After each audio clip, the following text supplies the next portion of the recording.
This is Technically Legal, a podcast about legal technology, innovation in the legal industry, and the impact tech is having on the law. On today's show, I'm having a talk with Avaneesh Marwaha. He's the CEO of Litera. We talk about his legal tech journey from IP lawyer to CEO of one of the biggest legal tech outfits out there. We also talk about Litera's customer service first philosophy and the impact AI is having on their business strategy.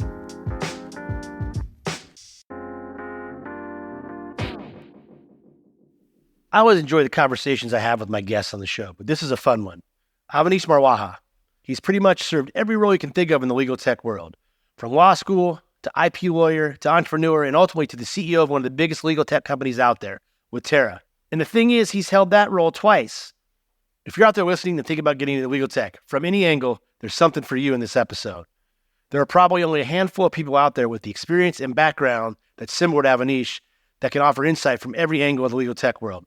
In my conversation today, we're going to hear how Avaneesh left the practice of law and bought a medical equipment and training company, exited, got involved in private equity, did a gig as COO for Kino Cozy, which is an IT company serving law, and ultimately, we're going to talk about his 2 stints as CEO at Litera. A few of the things we're going to talk about include the value of a law degree. Is it worth it for those that might not want to practice? Or is it even worth it for those that do want to practice?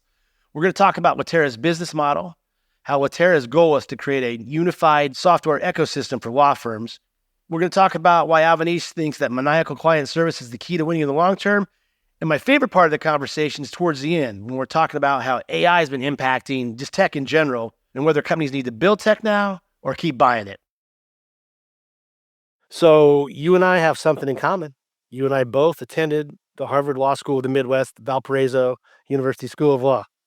I was not aware of that. That's pretty cool. It looks like you're a couple years after me, but same time-ish. So I was happy to see that, the Valpo connection. Looks like you concentrated in IP law when you were there. Looks like you go into IP law right out of the gate, but then you go in-house. So tell me about that. What happened there? It looks like you wanted to practice IP and then you were at the firm for just a little bit. Yeah, so when I was in law school, I found IP and trademark specifically just really interesting and how the innate value of what the brand means to businesses. And I think at that time, there was more innate value associated with patents, and trademark was just kind of coming up as a real valuable asset. And then I had some really great classes around corporate transactions and corporate governance and M&A. So when I came out, I was very fortunate to have secured a job during my second year summer at a boutique firm in Chicago focused on IP, FDA, and FTC work for the natural food and drug industry. And so it was helping a lot of early brands come to market or while they're in market to grow. And so when you help small businesses or medium-sized businesses, you're doing more than legal work. You're really thinking about risk, decision-making. You're doing things typically after a board meeting to help them think through how to actually go execute. And during that phase, I learned that as much as I like being a lawyer, I really wanted to be in the boardroom. I wanted to be part of the decision-making process. And then went out on my own. And then during my sole practice, met a business that was a couple years old in Chicago and got much more intimately involved with that organization and became in-house and then took over the business, invested in it, and then got pivoted to business from that point forward. You wanted to be more of a decision maker, more like board level, CC type of thing. But, as a lawyer, though, you're informing these decisions, you're influencing these decisions. What about being a lawyer wasn't scratching your itch? Look, even today, when we look at our use of outside counsel, they're engaging with us after we've already made a business decision. It's very rare I'm having a business conversation with outside counsel. It's more of, hey, we've signed a term sheet. I need you to go help me close this deal on time. Or we found someone who's infringing on X and need you to go after them. It's more reactive to a decision being made. And so that's what I wanted to do. But then when I was ever given the opportunity to be part of the decision-making process, I just indexed so high to that. And I really enjoyed that part of my brain operating. And I just realized I'm just much better at that piece of it than I am at the actual execution of work. If I was to look back as had I just maintained my trajectory as an associate, becoming a partner, I think I would have become more of a rainmaker, senior equity partner type person. Because I just like the notion of being with the customer, being intimate with the financial aspects of what makes businesses grow and those decisions versus the actual nuts and bolts of getting a deal over the line or helping with trademark prosecution. It seems to me like basically you're telling me that you like the business aspects of law. That was always kind of your focus. Just like you like business in general. And a lot of attorneys, you'll hear that critique a lot about attorneys. They're only focused on the risk, the Department of No. But it sounds like you like that business part. Like how can we do some legal work that gets you across the goal line? And so then you do go in house. It sounds like you buy the company. Was it like Cardio Partners? So it's called Cobra at the time. The business was doing CPR first aid training and was a distributor of defibrillators. And the founder of the organization was a paramedic that felt that if we brought the training, education, and devices closer to where the events happen, the chances of saving someone from a cardiac event goes up. And so really liked that story. I really got engaged with it. It was a Chicago business, Chicago through and through. And so as I got more and more time with the founder, just realized I wanted to be involved in the business. And so he gave me the opportunity to become an investor of size and then slowly just took over the business and wound down my law firm and learned a lot about the business side of things I didn't know, right? P&L management. How do you actually negotiate with customers to get them over the line? How do you collect invoices? How do you collect payment? How do you hire? How do you fire? How do you train new employees? So at that point, I was able to get a quick crash course in, I guess, business.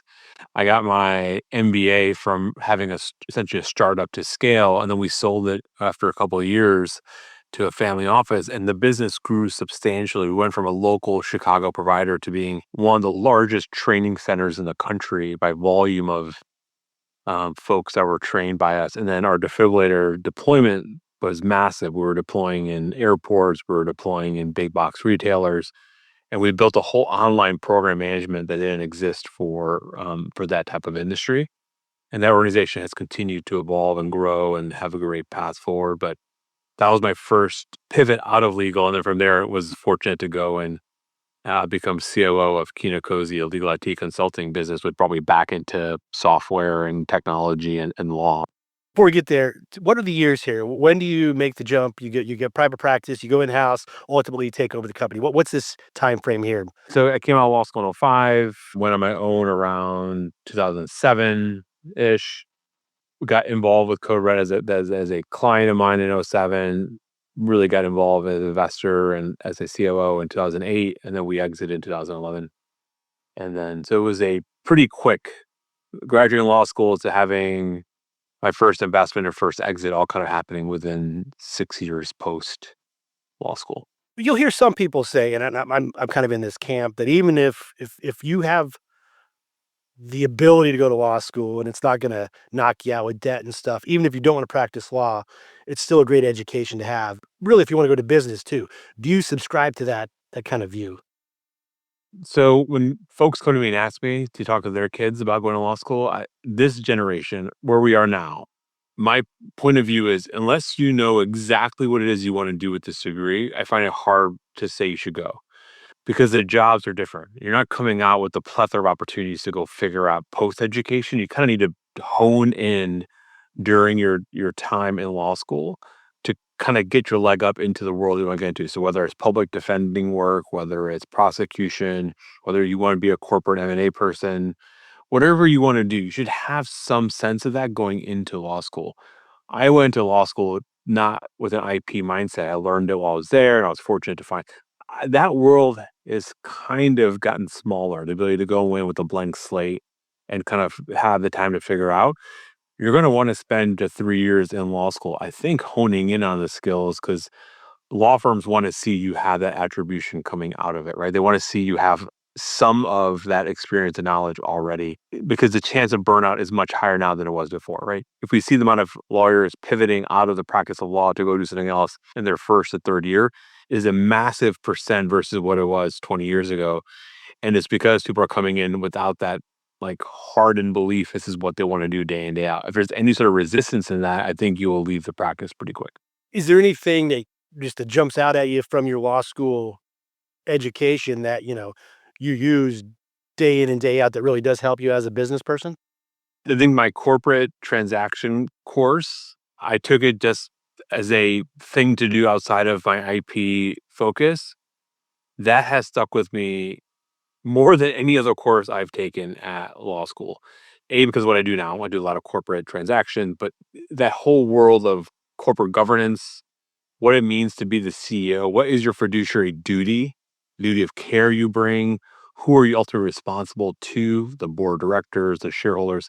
Learning that in law school, I think was unique. I don't know if you learn how important it is as a C title, who you have deference to, and I think it helps me and helps others I talk to understand how other CEOs make decisions and why they may err toward shareholder value more than maybe ESG or other policies that come up. Because innate to being a CEO, especially a publicly traded business, if that's what you are, you have a high degree of fiduciary duty to shareholder value. So learning all that in law school, I think, has been extremely beneficial to my execution of my job today. The other things I think that have helped me is the logic thinking you get in law school. Like, how do you actually think? If something doesn't smell right, typically isn't right. And lawyers get that. All lawyers understand that idea of like, if something doesn't smell right, it probably isn't right. And then risk tolerance, right? I think I can make, having had my law degree, having practiced law, I have a natural understanding of risk tolerance and what it means. So having, instead of going to my in-house team or outside counsel to get opinions, I can kind of risk tolerate Right. myself pretty quick and get decisions to go quicker. We need to do more with less. That is the key takeaway nowadays from almost every survey of in-house counsel. But what if it didn't have to be that way? What if you actually could do more for less? By combining legal expertise and technology, Percipient enables legal teams to get more work done for less. Buried in contracts and sales is frustrated with turnaround time? We can help with that. Did you just get hit with a subpoena and reviewing 100,000 documents and files will tax your resources or cost you a small fortune in billable hours? We can help there too. Our team of legal professionals leverage tech and project management principles with the right amount of human oversight to deliver precise, efficient, and cost-effective legal solutions. Whether it's legal operations and contract management support, subpoena compliance, or document review, Percipient is your partner in really doing more for less. Percipient. Legal services powered by technology. So you exit, sell the family office, you get into software, IT type of stuff. How do you get to Litera? How does that coalesce? So I spent 4 years or so at Kina Cozy running that organization. We grew substantially during the time, opened up a couple offices, increased the amount of help desk tickets we were doing, managed service accounts. And it became one of those moments of time of like, all right, I really want to create my own wealth selfishly. Like, if you're not at the top, you're not the initial founder, you're not part of the cap table, it's really hard to find a path to really generate wealth based on your ideation, right? I kind of want to own my decisions, if that makes sense. If I make a decision, I want to have value behind it. If it's a wrong decision, I want to be punished by that. I want to have more control. And so I started talking to my network in Chicago about what are opportunities we would consider that would make sense. And private equity was one that I was really motivated about. I found myself naturally in these 3-year cycles, 4-year cycles of like doing something and then need to feel like a reward or feeling like something was accomplished and then doing it again. And private equity is kind of mirroring that, right? 3 to 5 year investment cycles. There's a recap and an exit. And you kind of move on. And so I went on a search. I met a bunch of private equity funds in Chicago and around the country. And one of the sponsors I met in LA was looking at buying a software company in legal. They felt that back in 2016 that this was a moment in time of legal. Good on them to recognize that in 2016, and they had an asset that they're wanting to go after. And so we paired up, and I joined them to do the diligence on it, and then eventually took over as CEO. And that first business was called Microsystems, based in Chicago. They've been around since late '90s in document. Did I see it started in 95 and the first thing they Yeah, did was migration of WordPerfect data to Word? Did I see that right? that's exactly how the business started. And then they built this tool called DocX Tools to help with repairing corrupted documents and the formatting and all that. Then they built a metadata cleaning solution, a proofreading tool. So over time, that business had built certain things. was run really well, hadn't experienced massive growth, but was a very strong, stable business, had great customer loyalty, great retention rates, and was a great launching pad to what Litera is today. But that's where we started back in July of 16 with microsystems. You're there to what, maybe 5, 6 years, then you leave the role, but then you come back, like Bob Iger from Disney. Like, what happened there? Yeah. So it was a almost a 6-year run as CEO. We were very lucky to have a couple of private equity events along the way, and took a business that was roughly 16 million of revenue in July of 16. We grew it to 45 million in a couple of years, 160 million around fall of 21. And at that time, I was getting tired. I was feeling well burned out and felt I had done what I wanted to do with the organization, right? If we made a lot of changes, we had made a lot of impact on the business, and wanted to spend more time thinking about the business versus doing the business. And so we pivoted and was able to bring in a really good CEO for a time period, and I became chairman of the board. And did that. I thought I was done. I really thought I was done. And then we experienced ChatGPT and OpenAI, and we started seeing a lot of startups pop up. And in my belly, in my heart, I felt like I had a refreshed point of view of the industry. I was spending a lot of time with CIOs again as a chairman. I was doing work with another legal tech business as well, and just seeing a lot of energy. And I felt like there was a wealth of opportunity with Litera, with the size that we were, the amount of software that we had, the amount of customers, end users touching our technology, that we needed to have a stronger point of view. And that resulted in me coming back as CEO. Never the intent, but really excited to be back and have been the seat now for 9 months. Did you give Bob Iger a call and get that? Are you guys pals talking about war stories? No, but having done this now, I have met other folks that have done the rebound. It is interesting coming back to the same place you kind of, you know, founded and brought up to speed. My decision making a little bit faster. I spend less time thinking about some risk. We just go do the Why? work. Why this time around are you quicker to make a decision? I think as you get more experience and you get older, and now I really feel like this is my thing, and I'm willing to own the failures of it 100%. And that clarity, I think, has helped us drive really fast in the last 6 months. We are spending very little time as a leadership team having to negotiate with each other on some key decisions. We trust each other, and if it's someone's strength, they just go and do it. And I didn't have that before. We really try to build consensus building, but in the age of AI, you don't have that time. You don't have that opportunity to sit, investigate, do a bunch of research. You kind of have to go with some gut feel on certain situations. And I'm much more comfortable taking that risk now than I was, 4 or 5 years ago.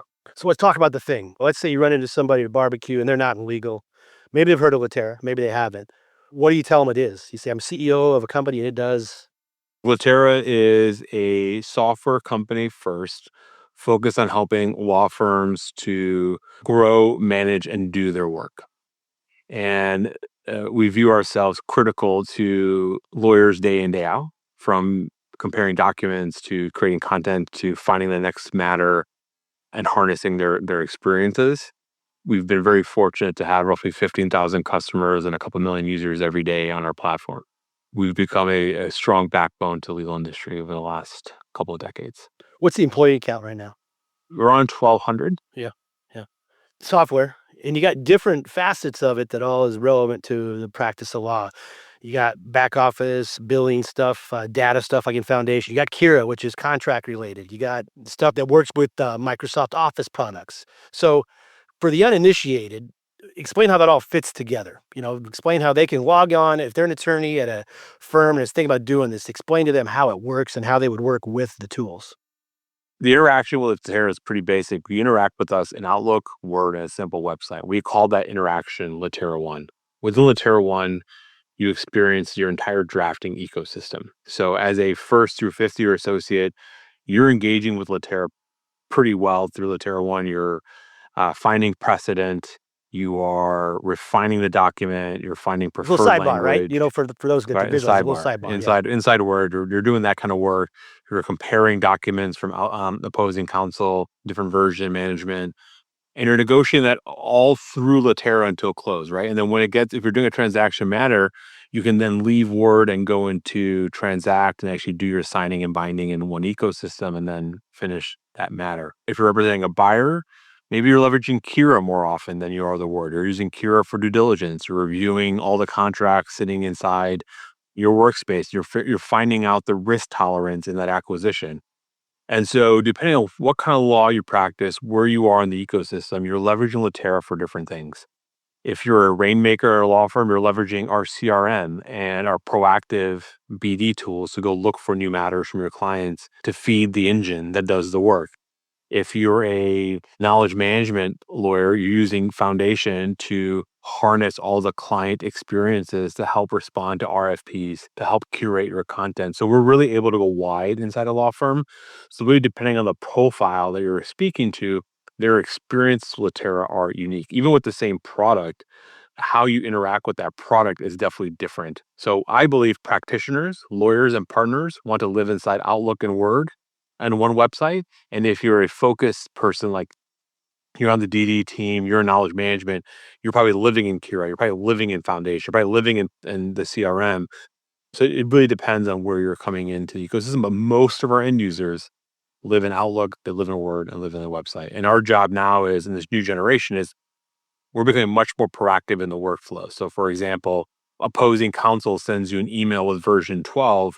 Lido, our Gen AI agent, can look at the email and look for version 11 and give you a comparison waiting for you. So that workflow today was, I got version 12. I went and looked for version 11. I ran a comparison. We now proactively find that and do the comparison for you. We give you a risk analysis. We give you a summary of the changes, all in Outlook, right? So we've reduced 20 minutes of a workflow by just automating it with all of our skills. Your client emails you, asks you what kind of experience you have with this kind of matter. Today, a partner has to go ask the knowledge team, the BD team to get the experience at a foundation. We can proactively read the email, go to foundation for you, and give you a list of the experiences that your client is looking for. So we're finding ways to bring more data and more information to the end user proactively inside Outlook and Word. I think that's the next generation of our investments and where I think the value is for Litera. We can go so broad in the ecosystem that we can touch all these different skills and provide huge value back to lawyers and partners. The ecosystem, you're talking about the ecosystem of the firm itself, right? That's right. I hate to say, but it's like, I do believe in the Apple ecosystem, right? I have a Mac, I have an iPhone, I have an iPad, I have a watch. And my life is easy as a consumer. My data is consistent, my experiences are consistent across that. As much as I have to hop off and do Google Chrome once in a while, it's so annoying when I have to, I can still do it, right? And I think Litera is the same way as firms, and we're seeing this firms that invest a lot with us and have a breadth of technology with us. Today, more than last year, they get a significant value from that because we can now touch all those things in a workflow in a very unified front end. So it feels harmonious that you're using one tool to get your answers. And that's only because Gen AI, right? Gen AI has opened up a whole world to us of providing automation and agentic workflows that we didn't have before. And that's provided a massive value to Litera customers. I know you're an Apple guy. I'm an Apple guy too, for the most part. But I know the company itself has a strong relationship with Microsoft. Tell us about that. Like, what is that relationship? I think our job is to make Microsoft more valuable to law firms. Right? Whatever we can do to take their native functionality and make it legal specific, I think we've done a good job. So we take Microsoft Word, we make it more valuable to lawyers. And when I say we make it more valuable, we use native Microsoft Word functionality. So if you understand what this means, you can control Z anything in Litera, which means you can undo, right? We're not doing anything magic with the Word document. Everything is native Microsoft Word functionality. We just put the nice legal skin on it. We make Dynamics more valuable with our CRM. We leverage Microsoft Dynamics as the back end of the CRM. We build a front end that's legal specific. We leverage Azure. We do Excel. We make Outlook more valuable. So I think our job is to make it more valuable. That's part one. Number two is everything that we do is on the Microsoft tech stack purposefully. I believe in the safety and security of what Microsoft brings to enterprise grade organizations. There is no other institution that I would say is more secure and safe than Microsoft. Will they have their pits and falls? Of course, but their recovery is top notch. Their resiliency and the hardening, what they've done is top notch. We won't use any models that aren't available in Azure that haven't been vetted by Microsoft. So for us, that safety and security and experience is really important. And so once you believe in the workflow and where you want to work, and then you believe in the safety and security, I think you have long-term investable partnership there. And that's what we believe in as well. So everything that we can do with them, we're trying our best to continue that partnership. And so we're part of some of their advisory boards now. We're doing some co-development with them. We're really finding ways to bring more of the Microsoft tech stack to the legal ecosystem. So I should point out too that some of the things you talked about, Kira Foundation, you haven't mentioned, but Doxley. To the listeners, if people want to take a deeper dive, I've had Noah on from Kira, Bruce from Foundation, Haley from Doxley. Like, they can learn more about that. There's episodes out there. But that kind of is what a segue into the next thing I want to talk to you about is you've acquired companies, several of them. What makes a company attractive? Like when you're looking, obviously the tech, like they're doing something you think would fit well with what you guys are doing. But beyond that, there needs to be something else. Just because it's a cool idea doesn't mean that it's going to work. Yeah. So the first thing you look at is what is the question or the problem or thesis you're going to solve with this acquisition? Is it increased functionality? Is it more customers? Is it data? What is it you're going to gain from this acquisition? And then the second thing is or some ancillary benefits, people, experience, innovation, right? So can you get those as well? Culture, advancement, new office spaces, regions. So there are all kinds of things you look at. And so for that first period of time, for 2016, 2022, we did a lot of acquisitions. I'd say some of them were tied to just needing to clean up legacy technology. And I think we took that on the chin because I don't think the industry could innovate and move forward until we got some legacy tech. What do you mean by that specifically? Like, we're cleaning up legacy tech. What have you guys done? There is so much technology that law firms are using, enterprise grade tools. Like their workflows have been built a decade on something, and that software company was managed by 3 people or 4 people. It wasn't as resilient as you would think. And so if it was a software company or a tool that was native to my workflow and it was kind of hindering our ability to offer the full solution that I want to have, it was easier to acquire it, bring it in, level it up to enterprise level that we need it to be, harden it with customer support and success, and have it exist in a really strong ecosystem. So there was some of that we had to do. So that was a bucket of that tax. There was work to do on that. I think in some instances we got it right day one, and some of them we realized that's a pretty big journey. It's like 3 years of work to get this into where it needs to be. And we owned all those along the way. And On those longer journeys, is it the people or cleaning up the tech? Like, what's been your experience what slows it down? it's mostly tech. I think a lot of folks understand is when you get a startup in legal, the market loves the startup. I love the startup because they tend to build stuff that we don't think about. The startup CEO at some point is going to find itself in a struggle. Is it going to build to the first 3 biggest clients' requests, or is it going to build for the masses? And for a lot of the startups, they end up building things that are for a small set of the marketplace. And then when they go to scale, there's barrier to that. Or they've said yes to a few and they've gone to scale, and those first few customers are like, what are I bought you to go make this for me, and yet you're over here doing something else. And so there's a limiting factor to that. So we saw a lot of companies get to 5 million in revenue, and they kind of get stuck because the first 5 million came from a set of customers. But to go further than that, you're going to have to make some hard no's, and that hard no is hard to do. Like, we're not going to make that. We heard you. I'm not making that. We're going to make this. Or they get to 10 million. There are some natural places where we see some software companies just pause out. Great tech, great ideation. Either they can't build sales and marketing, they can't build a support function, they can't build post-sales execution. Something happens. Is it lack of resources? Is that what it is? It's lack of resources or know-how, or what is it? For a period of time, you couldn't raise money, right? The legal wasn't seen as a place where ventures were coming in and spending cash.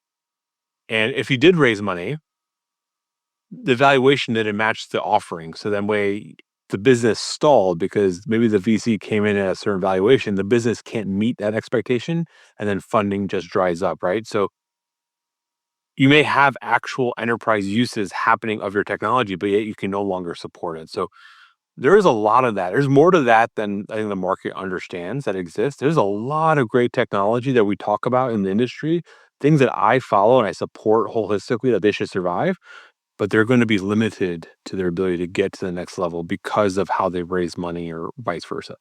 That was a story of legal for a long time until what just happened a couple of years ago. And now we have new entrants coming out, and Gen AI is giving a whole new lens of investability inside legal. The valuations we're seeing now, some of them I think are going to have a hard time getting to their number over time, like actually growing and consistently showing a bigger number of valuation, unless they pivot out of legal and go to like 4 or 5 other core segments. And some of them are growing nicely and raising money the right way. But this wasn't available to us as an industry until like 24 months ago, right? And since then, we're seeing this excitement. Will it continue? Will new ideas come up at the same valuation? I think is to be determined. My job as a CEO of Litera to say, all right, let's see what's happening in the market noise now. How much are we going to acquire? How much are we going to build? We are now indexing to building more than buying. I'm glad you brought that up because that was one of my questions too. Build versus buy. The pros and cons. Obviously, you've been buying for a while, but why now build? Like, how you thinking about that, and how do you think about it generally? So building for us became much more of a reality in the last 9 months. We invested starting in January significantly internally on Gen AI as a software company. So our development team, without sharing all of our secret sauce, has brought in a lot of tools to go faster. So we're able to take things that were maybe 2 quarters in length to build down to maybe 2 weeks. And so when you change your operating model to become much more efficient and lean, and the throughput goes up without changing headcount, you get really excited about innovation, right? We're able to think about things differently. Our product team is using different prototyping tools now that never existed a year ago, they exist today. Our support team is using all kinds of new automated agents to help with support, to deliver better customer outcomes. So the entire business of 1,200 people is using AI every day to deliver better outcomes to their customers. But the cool spot is where we can innovate so much more quickly. We can build things that we may have acquired. We can build it in 6 months. We can build it in a quarter. We can have version 1 out really fast and then iterate with the customers. So when we look at the landscape today, we spent the last 6 to 9 months catching up to all the excitement, which we just did at ILTA, all the stuff we released. But it wasn't a moment in time. Every month going forward, Litera is going to have meaningful releases. And I think because of the breadth of our ecosystem, we can just do a lot. At the same time, we made an investment in a business called Postalize, which is something we wanted to build. Even with our AI tooling, was going to take us a year to get to.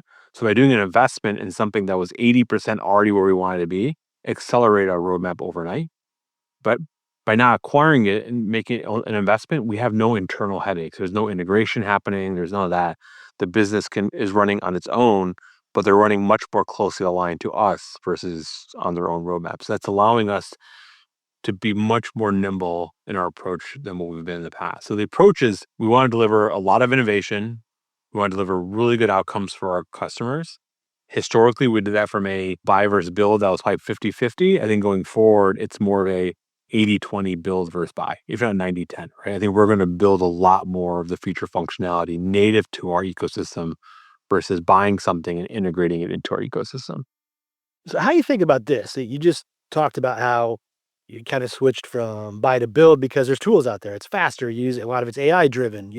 Where you needed a team of developers. Now you need a couple guys. So, how you think about this is if development of software is so much more efficient now, it's easier for some guy in his garage right now to do it too. So how you think about that is you guys come up with something really cool, but then, it's not even reverse engineering anymore. Someone else can do it too. And then, I don't know, less expensive. How do you think about that? How do you protect your moat? Yeah, so there's a couple things. One is we have to be really good at what we do. We have to be really thoughtful in what we deliver. We have to work with our customers to build together. We have to be native to the workflow, right? If we can, I think if you can respect lawyers and partners' workflows and what they want to be doing and how they want to work and live in that world, you've got really good longevity. Number two, we have to have customers that like us, right? So the bigger you get, it's easier for people to poke holes at you. But if we provide good customer support, good post-sales adoption programming, we can do global rollouts. We can meet you where you work.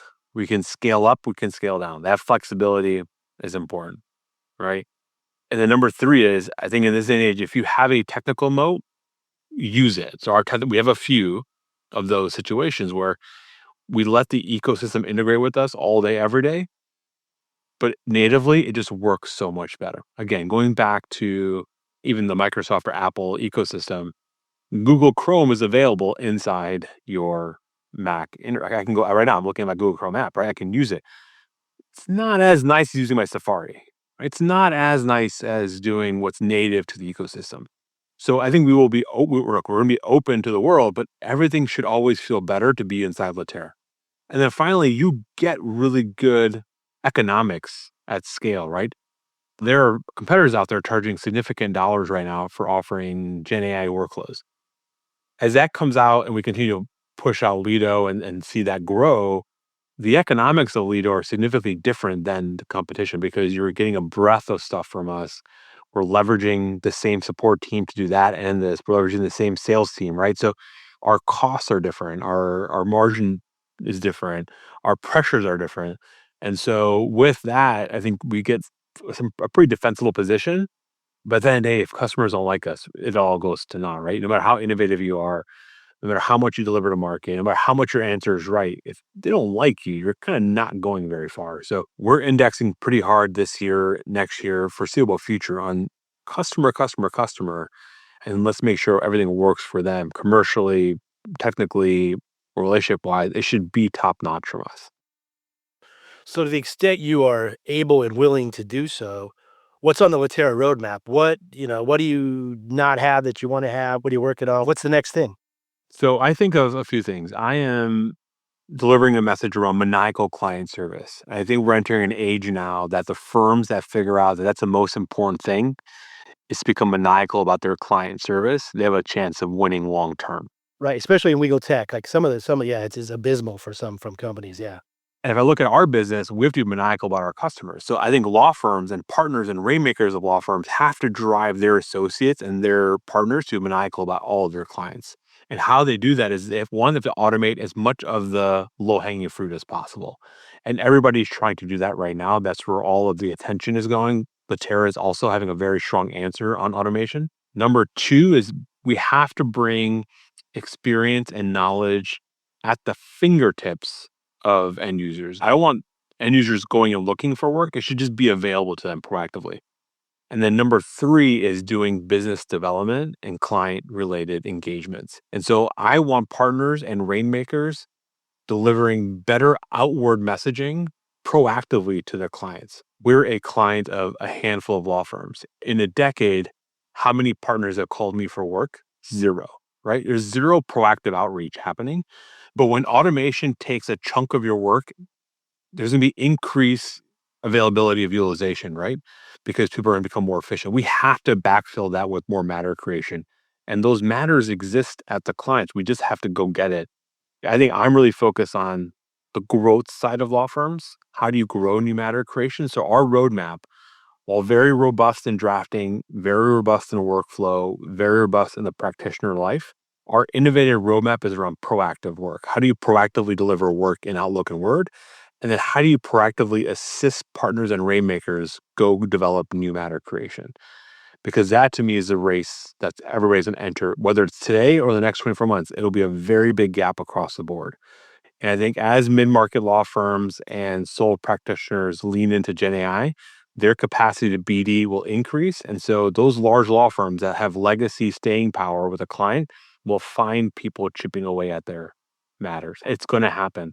And so whatever we can do as an institution to help them deliver better client service, I think that's where I want to win. I want to win that relationship between a law firm and their client and how that is positive for them. Because that to me is longevity for Litera and longevity for the industry.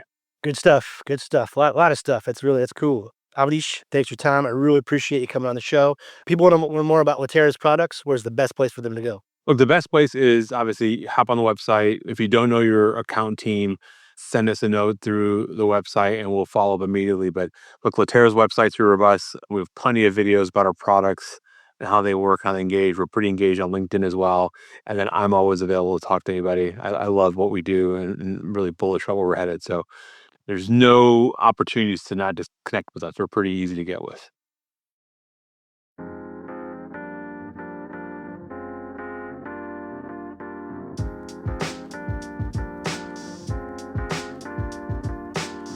Okay, that's a wrap for today's episode. As always, we really appreciate you listening. If you want to subscribe, you can find us on most major podcast platforms like Apple, Spotify, Google, Stitcher, etc. Also, if you like us enough, I hope you leave us a favorable review. Thanks again for listening. Until next time, this has been Technically Legal.